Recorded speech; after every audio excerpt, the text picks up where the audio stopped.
Luminaseach, Mizmor Ludawith, Shir. In Zion, O God, silence is praise for you.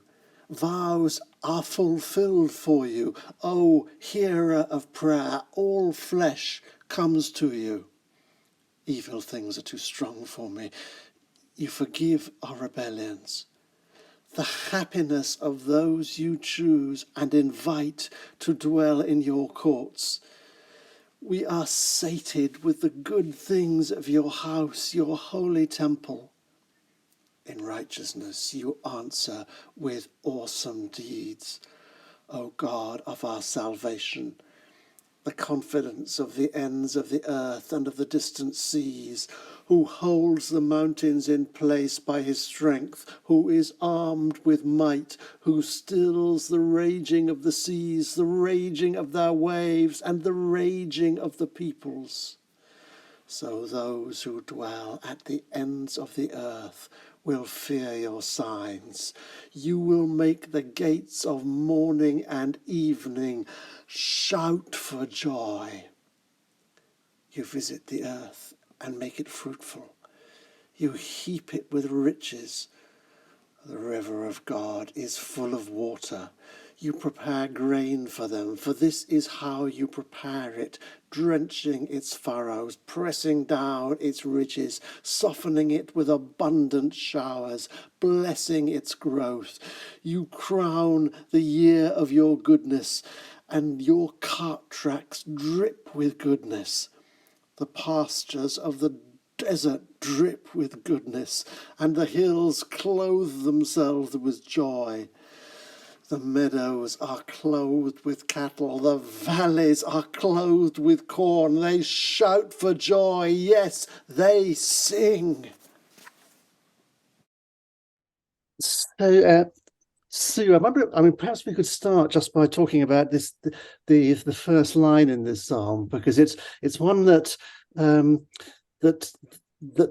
quite a lot of the English translations doesn't really, and it's L'cha dumia techila, which is to you praise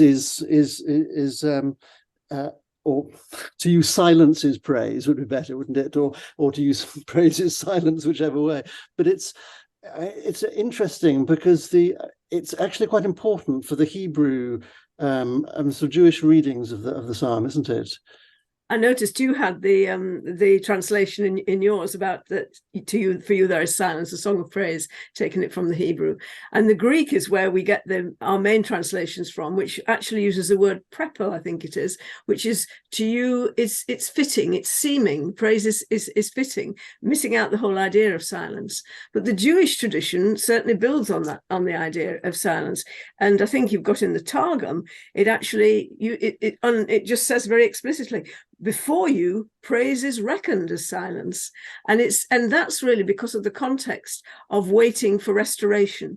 So you're praising, but it's actually that there may be an attitude of hope and of some sort of not necessarily joy, but some sort of affirmation of who God is.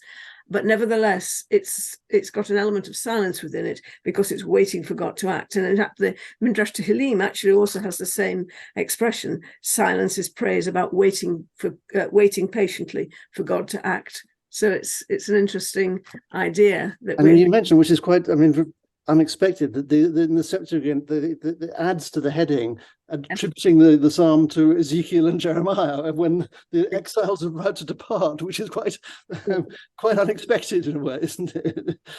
It's waiting for the seasons, waiting for God to act. It's a sort of twofold idea. Yeah. Yes, but then of course the other thing that you mentioned, which perhaps if we can find it, we might put it up on the screen, is some of these Christian illustrations which actually take this encircling idea that sort of that comes later in the psalm. I think it's from verse 8, which speaks of I'm just trying to find the actual expression. You make the gateways. Is it verse 8? I've just lost the actual. I thought it was. They'll make us the outgoings of the morning and the evening to praise thee. Yes, that's right. The earth's furthest bounds are awed by your signs. And the Utrecht Psalter, and actually it's a similar one, like the Eadweed Psalter from Canterbury, take the idea of signs, the zodiac signs, emblems, and also within that, probably the months of the year, the signs of the seasons too. The whole depiction of this psalm, because it's always done as a sort of narrative in the Utrecht Eadween. So it's in a way, and you have the sort of waters coming through as well, gushing out at various points, both sort of in terms of the unexpected storms, but also in terms of the fertility, in terms of the fields and the vines and the flocks and so on. And I wonder also if in verse 12, which Coverdale has as thou crownest the year with goodness. That notion of the crown of the year is the 12th verse as well. So it's the 12th, that the crown is the coronet, that in a sense the full circle of the year comes and is crowned with the goodness of the harvest. Yes. The form of the psalm takes this, as it. Yes. Well, let's come back to that in a moment, but because that leads, I think, nicely into the way into Malcolm's sort of poem. But before we get there, can I just thank you as usual for joining us and mentioning as ever the three books. Malcolm's David's Crown, poetic responses to the Psalms, Sue's Psalms through the centuries, and my book of praises. And to say as ever that the sort of archive of these talks you can find in the links below, and they'll also be in the links below this time. If you're watching this before November the 18th, a link to a live event which is Malcolm and me and Christopher Southgate are doing a sort of poetry reading at Cookham as part of linked to the exhibition I'm doing there in the Spencer Gallery. So, as I said, do go to that if you see this before November the 18th. But Malcolm, I mean, coming back to this sort of idea of the sort of circling. You talk about early of your presence girds us like the sea, and you're very much picking up on these the morning and evening, that lovely verse, isn't it? In the psalm. I think crown also, because my thing is a corona, it's David's crown, and I had the sense of the circularity. But of course, I mean, the two things that really informed my thinking on this, first was that Psalm 65, Te Decet Hymnus, has become certainly in the last, I suppose, century or so in the English tradition, the English Anglican choral tradition particularly, has become the harvest service psalm per excellence. I mean, it's extraordinary, I find, liturgically, that the harvest service as such is such a late development and, doesn't make it into the earlier prayer books. But it's obviously really taken root now. And there's obviously lovely choral settings of this.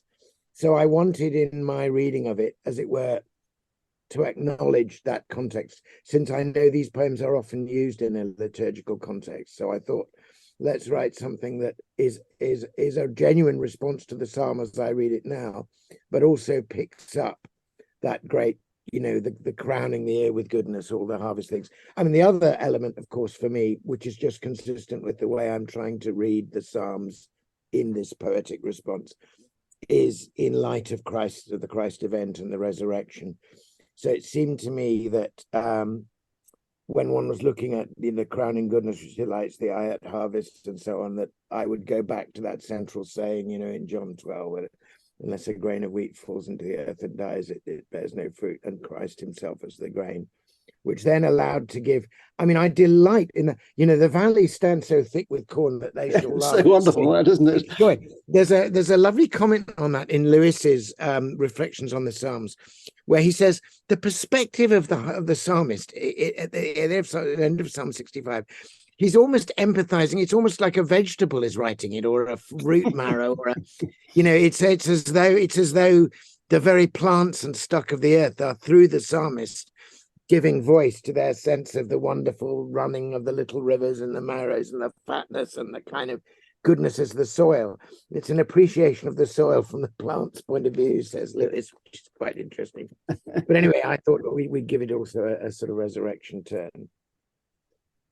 Yeah, so I mean, it's such a sort of rich image, isn't it, of the harvest throughout the sort of whole of the scripture. I mean, the structure of the psalm is quite interesting, isn't it, Sue? Because it has sort of almost three. I mean, it has that beginning of the of almost sort of repentance, and then goes into this extraordinary sort of wide view. Yeah. And of course, it's a great transition because it starts with a kind of emptiness. I'm interested about this earlier verse that I didn't know about, the superscription about silence. The silence is praise.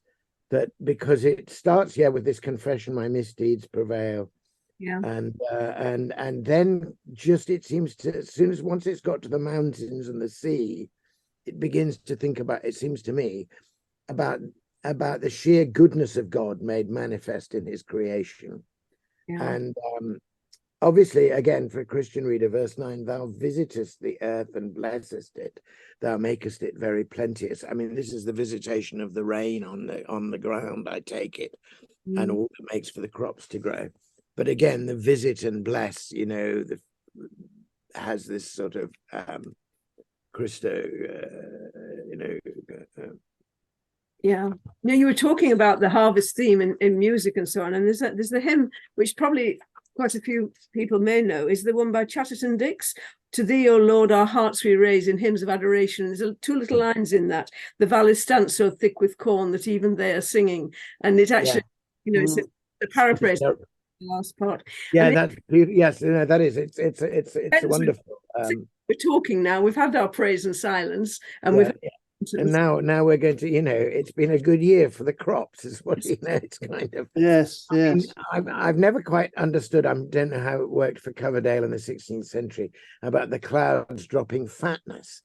I mean, I don't know what's going on in the Hebrew there, but I think it's lovely in the English that everybody's looking forward, as it were, to a kind of good heart roister after when this stuff is gathered in, Yes. I imagine it as sort of stuff falling off the cart because it's so richly loaded. And there's also this wonderful water imagery, isn't there? I mean, and it's not just a river, but it's the river of God, which is actually flowing through all this, which is why I mean my sort of picture is one of the first sort of landscapes that I did in Oxford, which is looking out towards Islip, which is that it's just a wonderful ridge where you just see all this sort of harvest and this wonderful river flowing through it. It's wonderful. It's a wonderful painting. That I think you kindly gave me permission to put it on. Yes, it's on your book, isn't it? That's right. Every corner thing, which had a number of observations of rivers and valleys. Yes. Well, and indeed you talked about the harvest. Just the sort of Christian sort of view of that, and obviously that has so many resonances that I suppose both for both Jewish and Christian readers, really, doesn't it, of God's final sort of harvest, which is. Which will actually be your answer, your reapers, your angel reapers. Well, it'll be on your new book as well, so that brings it. Well, perhaps maybe we could end this then by hearing that the poem in which you sort of take that arc through the from harvest to the resurrection. In fact, isn't it? I must say, of the poems I wrote, I took real pleasure in writing this one. And because it was all about that richness and fatness and goodness, I was really aiming for sort of delicious sounds, I was really wanting to get the texture of the sound, So, Te Decet Hymnus. Lord, in your shining wisdom, make us wise. Morning and evening turn to you in praise. Your glory stands where steadfast mountains rise. Your presence girds us like the sea. The days arrive as gifts from you. The starlit nights all manifest the beauty of your ways. Your love touches the earth itself. Alights not just in rain and growth and plenteousness, or in the crowning goodness which delights the eye at harvest. But you visit us and bless us far more deeply in your Son, who came, a grain of wheat, sown deep for us into the furrowed grave, planted alone, that we might die and rise again with him in the rich valley of the resurrection.